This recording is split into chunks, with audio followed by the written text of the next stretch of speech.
सबसे पहले तो मैं कुलदीप सोलंकी जी को बहुत बहुत बधाई देता हूं। पालम के क्षेत्रीय मुद्दों की बात करें तो यहाँ क्या कुछ बड़े मुद्दे हैं? सबसे बड़ा मुद्दा तो यहाँ पार्किंग का है। हर आदमी जनादेश नहीं मानते आप?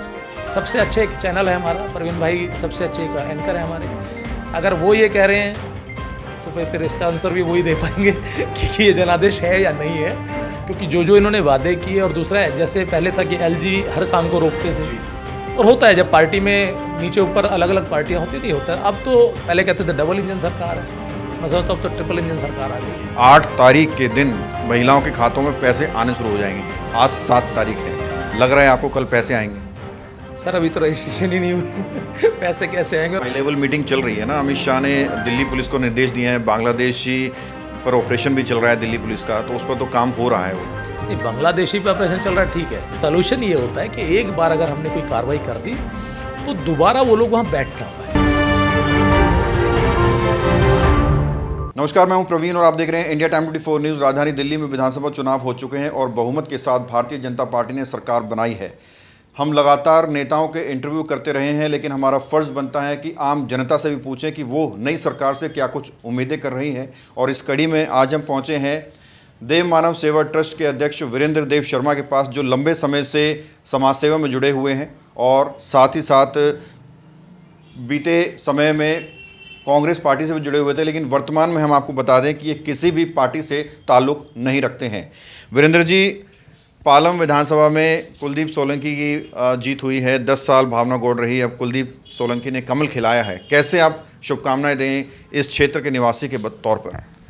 देखिए, सबसे पहले तो मैं कुलदीप सोलंकी जी को बहुत बहुत बधाई देता हूं। बहुत अच्छी जीत उन्होंने अर्जित की। पहले वो ऑलरेडी हमारे यहाँ पार्षद रह चुके हैं 2 बार, पब्लिक उन्हें जानती है। और मैं अब यही कहना चाहूँगा कि बहुत बड़ी जिम्मेवारी लोगों ने उनको दी है। पालम के लोगों ने इतना विश्वास उनके ऊपर जताया है, तो आशा भी करता हूँ कि ऐसे भी पहले भी वो काम करते रहें कि वो जो उम्मीद, जो विश्वास उन्होंने जताया है पब्लिक ने, उस पर वो खरे उतरेंगे। और मैं उनको बहुत बहुत बधाई देता हूँ कि पालम की जनता ने जो आपको इतनी अच्छी जीत दिलाई है, उसके लिए आपको बहुत बहुत बधाई। क्या कुछ सुझाव हैं, क्या कुछ मुद्दे हैं जिन पर आपको लगता है कि नई सरकार को काम करना चाहिए? देखिए, सबसे पहले तो मैं बीजेपी को शुभकामनाएं देता हूं, बधाई देता हूं कि उनकी सरकार दिल्ली में बन गई। एक लंबे अरसे के बाद, बड़े संघर्ष के बाद उनकी यहाँ सरकार बनी। और जो पब्लिक है, अब अगर इस सरकार को जिताया तो बहुत सारे इन्होंने वादे किए हैं। जैसे पहले केजरीवाल जी की सरकार आई थी, शीला जी की सरकार बहुत बढ़िया चल रही थी। केजरीवाल जी की सरकार आई, उन्होंने बताया कि भाई बहुत घोटाले हुए हैं, चोरी बाजारी करी है इन्होंने, हम इन्हें बंद कर देंगे। पब्लिक उनके कहने में आई और उन्होंने केजरीवाल जी को वोट जिता दिया। केजरीवाल जी ने काम किया, जो भी रहता है काम अच्छे और बुरे सारे होते ही हैं, लेकिन फिर भी पब्लिक के जो सोच थी उस पर वो खरे उतरे, क्योंकि उन्होंने जो कहा काफ़ी हद तक वो चीज़ें की। जैसे कांग्रेस सरकार में कहते थे कि बिजली, शीला जी ने कहा था कि बिजली के बिल जो है कम नहीं हो सकते या माफ़ नहीं हो सकते, या पानी का बिल हम माफ़ नहीं कर सकते। केजरीवाल ने कहा मैं करूँगा, और उसने वो करके दिखाया। सेम पोजीशन अब ये आ गई है कि बीजेपी ने कहा कि केजरीवाल चोर है। पब्लिक ने फिर माना कि चलो जी आपने कहा तो हम मान लेते हैं, हम आपको ले आते हैं। पब्लिक के पास देखिए कोई, बस उसके पास एक ही तरीका है कि भाई जो भी कहता है कि मैं कुछ अच्छा करूँगा, तो वो उसको कहते हैं कि मैं तेरे को आजमा लेता हूँ। वो मौका देती है, और वो मौका पब्लिक ने दिया। अब पब्लिक ने मौका दिया तो सबसे पहला तो जो मैं समझता हूँ इनका मुद्दा है कि ये कहते थे भाई पैसा नहीं दे सकता, केजरीवाल महिलाओं को झूठ बोल रहा है। इन्होंने खुद कहा कि हम 2,500 रुपये देंगे। अभी इनकी सीएम साहब ने कहा कि जी पैसा ही नहीं है, हम 2,500 नहीं दे सकते। इन्होंने कहा 500 रुपये का हम सिलेंडर देंगे। सीएम साहब कहते फंड नहीं है। इन्होंने कहा हम डीटीसी की बसों में जैसे कंटिन्यू था, मतलब इन्होंने का कहना था कि जो केजरीवाल दे रहा था वो तो हम देंगे ही, उसके अलावा जो हमारी घोषणाएं हैं वो भी हम पूरा करेंगे। पर सीएम साहिबा का कहना है कि ऐसा पॉसिबल नहीं है। खैर, इनका जो भी आपस में बैठक हुई, अब सुनने में आया कि ये दोबारा उसको कर रहे हैं।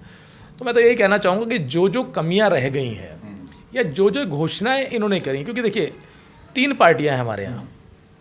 कांग्रेस ने घोषणाएँ की, लोगों ने कांग्रेस पर बहुत लंबे टाइम तक भरोसा किया। उसके बाद केजरीवाल ने घोषणा की तो उस पर भी काफ़ी लंबे टाइम तक लोगों ने भरोसा किया। आज इन पे दोबारा भरोसा किया है, सेंटर में तो थे ही। तो इन्हें अपने भरोसे पे पूरा उतरना पड़ेगा। जो जो इन्होंने कहा है वो सब कार्य इनको करने चाहिए। क्योंकि अगर आप कोई कमिटमेंट करते हैं और इलेक्शन जीतने के बाद उस कमिटमेंट से हटते हैं तो सही मायने में तो ये है कि आपने लालच दे के सत्ता को पाया और उसके बाद वो आप उस कार्य को नहीं कर रहे। और जैसे केजरीवाल के टाइम में पार्टियां तो खैर ये कहती है कि नहीं उसने कोई काम नहीं किया, लेकिन पब्लिक कहती है कि नहीं उसने काम किया, कि जैसे स्कूलों में अच्छा हुआ। तो मैं कहता हूँ चलो नहीं भी हुआ, अगर मान लो कुछ कम हुआ है तो बीजेपी को चाहिए कि एक तो स्कूलों को और बढ़ाए, क्योंकि जो प्राइवेट स्कूल हैं वो उन्होंने जो है धंधा बना रखा है। ठीक है, उनका बिजनेस है वो अपनी जगह सही, लेकिन आम आदमी को उसके लिए एजुकेशन और हेल्थ दो चीज़ें जो है बहुत बड़ा एक इशू है।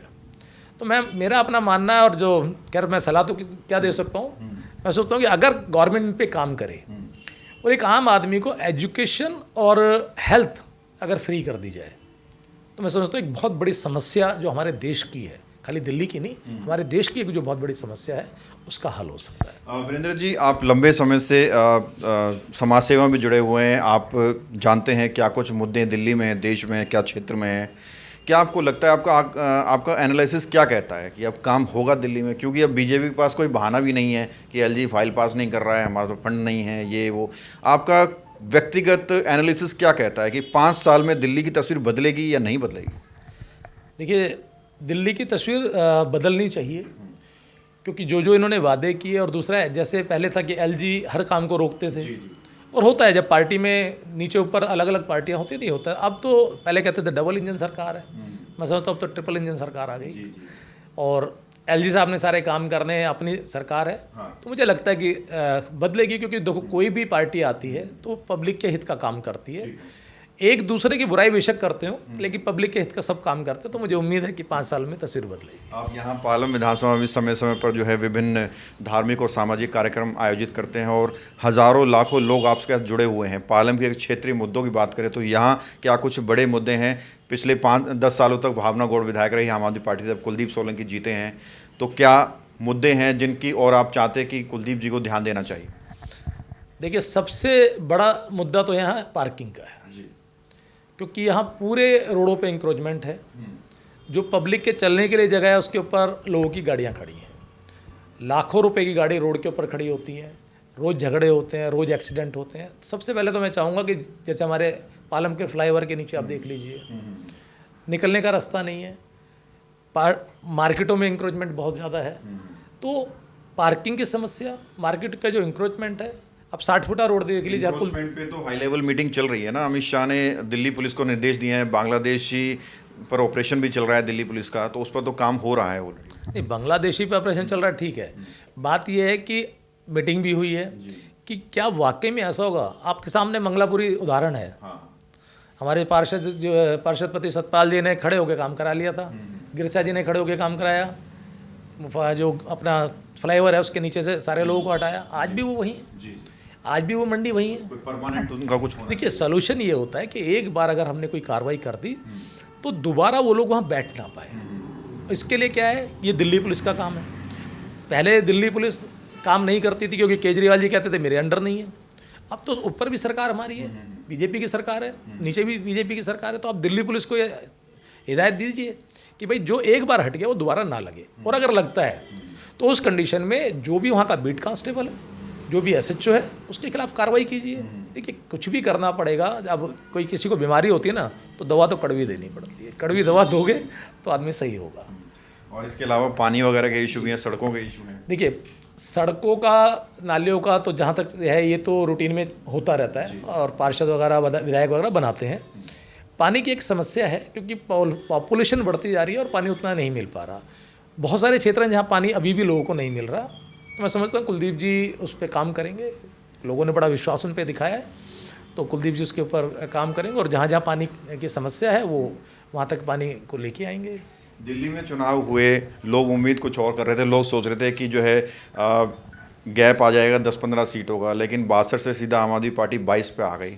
ये पूरा मतलब क्या सबसे बड़ी वजह क्या लगती है कि सत्ता एकदम से पलट गई और पालम में भी जो है जीत हुई है, सत्ता पलटी है? देखिए, इसमें तो कोई टिप्पणी की नहीं जा सकती। हर आदमी जनादेश नहीं मानते आप इसको? नहीं, जनादेश तो है, जब सरकार बने तो जनादेश ही है। जनादेश ना मानना तो सीधी सी बात है कि हम ये मान लेंगे कि भाई सरकार ठीक नहीं है। तो जनादेश तो है क्योंकि अब आया, लेकिन जो आपने कहा, आप खुद एक अच्छे पत्रकार हैं और मैं समझता हूँ इंडिया न्यूज़ जो है पूरी यहाँ पे सबसे अच्छे एक चैनल है हमारा, परवीन भाई सबसे अच्छे एक एंकर है हमारे। अगर वो ये कह रहे हैं तो फिर इसका आंसर भी वही दे पाएंगे कि ये जनादेश है या नहीं है। पर मैं ये कहता हूँ कि जो भी है जनादेश है। अब जो सरकार बनी है, इस सरकार का फ़र्ज बनता है कि जो जिम्मेवारी लोगों ने इनको दी है उस जिम्मेवारी पे खरे उतरे और ज़्यादा अच्छे से बढ़ चढ़ के काम करें, जिससे कि लोगों को ये तसल्ली हो कि यार देखो, जब शीला जी थी उनको चोर बताया तो केजरीवाल आए, केजरीवाल को चोर बताया तो आज बीजेपी आई। लेकिन अगर बीजेपी भी काम नहीं करेगी तो कल फिर यही आपस में एक दूसरे को चोर बताएंगे। तो सच्चाई ये है कि पार्टियां एक दूसरे को चोर बताती रहेंगी। पब्लिक के पास तो यही ऑप्शन है, एक बार वो उनको आजमाएंगे, एक बार इनको आजमाएंगे। प्रधानमंत्री मोदी ने खुद कहा था चुनाव प्रचार के दौरान 8 तारीख के दिन महिलाओं के खातों में पैसे आने शुरू हो जाएंगे। आज 7 तारीख है, लग रहा है आपको कल पैसे आएंगे? सर अभी तो रजिस्ट्रेशन ही नहीं हुए पैसे कैसे आएंगे? और मैंने अभी पहले आपको बोला कि हमारी सीएम साहिबा कहती है मेरे पास पैसा ही नहीं है। अब वो मीटिंग हुई है, मीटिंग में क्या तय हुआ है, पैसा कैसे आएगा, कैसे मिलेगा? पर मुझे लगता है कि वो राजनीतिक एक मुद्दा था, इलेक्शन का एक मुद्दा था कि वो 1500 दे रहा है, वो 1000 दे रहा है, मैं 2500 दूंगा। अब वो जो इन्होंने बड़े बड़े वादे किए, कहीं ना कहीं इनके गले की फांस तो बनेंगे। क्योंकि अगर आप ये कहते थे कि भाई दिल्ली सरकार के पास फंड नहीं है और वो हमें कर्जे में डुबो रहे हैं, तो आपको पहले से पता था कि वो कर्जे में आपको डुबोए हुए हैं। आपकी बात करो, मैं अपनी बात नहीं कर रहा हूँ, ये मैं जो बीजेपी वाले कह रहे थे मैं उसकी बात कर रहा हूँ। तो जब मुझे पता है कि मैं जिस जगह जा रहा हूँ यहाँ कर्जा ही कर्जा है, जो सीट मैं ले रहा हूँ उसमें कीलें लगी हुई हैं, तो बैठने से पहले मुझे सोचना पड़ेगा उसके ऊपर क्वेश्चन कैसे लगाऊंगा। इतने सारे वादे किए हैं तो यकीनन कुछ ना कुछ सोच के उन्होंने प्लानिंग के साथ ही किए होंगे, ऐसी हम भी उम्मीद करते हैं। और 8 तारीख को बेशक महिलाओं के खातों में 2500 ना आ पाएँ, लेकिन थोड़े डिले के बाद ज़रूर आएँ, ऐसे भी हम लोग उम्मीद करते हैं। एक सवाल आपकी संस्था से संबंधित, आप समय समय पर आपको देखा गया है कि आप बड़े बड़े कार्यक्रम करते हैं, धार्मिक सामाजिक कन्या विवाह हो या फिर भागवत कथाएं हो या समाज से जुड़ा कार्य हो, जन से जुड़ा कार्य हो। अब आने वाले टाइम पर जनसेवा समर्पण आने वाले टाइम पर देव मानव सेवा ट्रस्ट की क्या कुछ प्लानिंग है कार्यक्रम को लेकर? देखिए, जो कार्यक्रम हमारे चल रहे हैं वो वैसे ही चलते रहेंगे। साल में 2 बार हम गरीब लड़कियों की शादी करते हैं, गरीब बच्चों के लिए स्कूल चलाया हुआ है, झुग्गी बस्तियों में खाना बांटने का है, महिलाओं को वोकेशनल ट्रेनिंग देने का है जिससे उनको रोज़गार मिले। वो सारे कार्यक्रम ऐसे चलेंगे। और अगर आप लोगों का ऐसा ही सहयोग रहा, पब्लिक का ऐसा ही सहयोग रहेगा, तो आगे विचार है कि हम एक वृद्धाश्रम डालें। हालांकि मैं वृद्धाश्रम के खिलाफ़ हूँ कि ये कोई अच्छा काम नहीं है कि किसी के माँ बाप जो है किसी आश्रम में रहें। जिन माँ बाप ने पूरी ज़िंदगी लगा के बच्चों को पढ़ाया लिखाया, उन्हें उनके साथ रहना चाहिए। लेकिन आज जो माहौल बन चुका है, कमाल की बात है कि वृद्धाश्रम में जो पेरेंट्स होते हैं, आप उनसे बात करो तो कोई ये नहीं कहता कि मेरा बच्चा गरीब है, मुझे रोटी नहीं दे सकता। कोई डॉक्टर है, कोई इंजीनियर है, कोई फॉरेन में रह रहा है, तो अब मजबूरी भी हो गई है। और अगर हम समाज की बात करें, समाज सेवा करने की बात कर रहे हैं, तो हमें समाज के हर उस मुद्दे पे काम करना चाहिए जिसकी ज़रूरत है। तो उम्मीद है कि बहुत जल्द हम एक वृद्धाश्रम बनाएंगे। तो ये थे हमारे साथ वीरेंद्र देव शर्मा, जिन्होंने हर एक सवाल का जवाब बड़ी बेबाकी से दिया और साथ ही साथ बताया कि जो है बीजेपी की सरकार आई है तो उम्मीद यही कर रहे हैं कि जो भी वादे किए हैं सरकार ने, सरकार उन पर खरा उतरेगी। कैमरा जर्नलिस्ट प्रशांत के साथ प्रवीण, इंडिया टाइम 24 न्यूज़। भगत चंद्रा हॉस्पिटल विश्व की सभी आधुनिक और बुनियादी सुविधाओं से परिपूर्ण एक world class multi speciality hospital, Mahavir enclave Palam Dabri road पर स्थित साउथ वेस्ट दिल्ली का एकमात्र मल्टी स्पेशलिटी हॉस्पिटल, जहां 24 घंटे आपकी सेवा में उपलब्ध हैं वेल क्वालिफाइड डॉक्टर्स और हेल्पिंग स्टाफ। डॉक्टर CM भगत द्वारा स्थापित भगत चंद्रा हॉस्पिटल आपकी सेहत का ख्याल रखना ही इसकी प्राथमिकता है, वो भी अफोर्डेबल रेट्स में।